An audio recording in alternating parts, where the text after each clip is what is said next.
اب دیکھیے حضرت عیسیٰ علیہ السلام، آپ کا ایک اور معجزہ یہ تھا کہ آپ کے ساتھیوں نے آپ کی بارگاہ میں عرض کی، حضور ہم نے جنتی کھانا کھانا ہے۔ اللہ کے نبی تھے، دعا کی، انزل علینا مائدۃ من السماء، قرآن کے الفاظ ہیں۔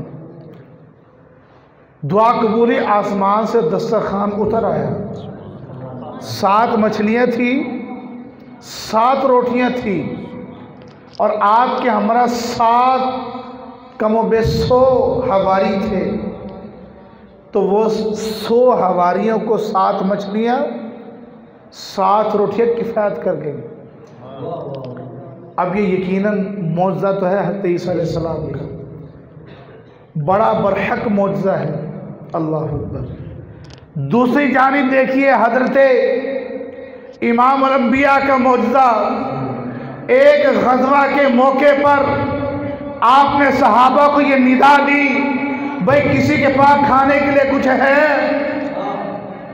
حضرت ابو ہریرہ آگے بڑھے، عرض کرتے ہیں یا رسول اللہ صلی اللہ علیہ وسلم، میرے توشہ دان میں کچھ کھجوریں ہیں۔ حضور نے فرمایا کہ وہ توشہ دان لاؤ۔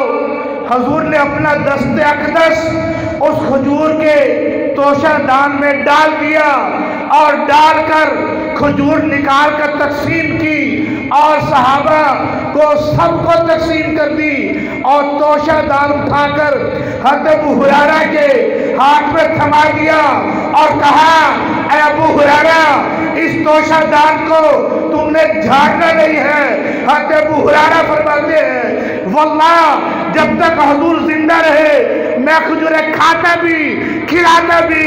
آپ دنیا سے پردہ فرما گئے، صدیق اکبر کا دور آ گیا، کھجوریں کھاتا بھی رہا کھلاتا بھی رہا، کھجوریں ختم نہ ہوئی، آپ بھی دنیا سے تشریف لے گئے۔ حضرت عمر فاروق اعظم کا دور آ گیا، کھجوریں کھاتا رہا، ارے کھلاتا رہا، کھجوریں کم نہ ہوئی، آپ بھی دنیا سے رخصت ہو گئے۔ حضرت عثمان غنی کا دور آ گیا، ارے کھجوریں کھاتا بھی تھا کھلاتا بھی تھا، یہاں تک کہ حضرت عثمان غنی کا انتقال ہوا۔ جب آپ کو شہادت ہوئی لوگ روتے تھے، آپ کے غم میں بھی روتا تھا، میرا توشہ دان بھی گم ہو گیا۔ میں کہتا تھا اے لوگوں، آپ میں ایک غم ہے، مجھے 2 غم ہیں۔ اللہ اکبر۔ ایک حضرت عثمان غنی کا اور دوسرا توشہ دان کے گم ہو جانے کا۔ اندازہ لگائیں، امام الانبیاء کے دست اقدس رکھے، ادھر تو حضرت عیسیٰ علیہ السلام نے دعا کی تھی، تو 7 مچھلیاں 100 بندوں کفایت کر گئی۔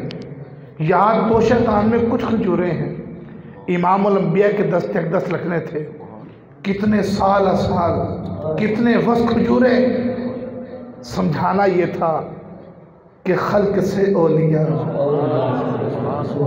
خلق سے اولیاء، اولیاء سے رسول، اور رسولوں سے اعلیٰ ہمارا نبی، اور معجزے انبیاء کو خدا نے دیے، اور معجزہ بن کے آیا ہمارا نبی۔ اللہ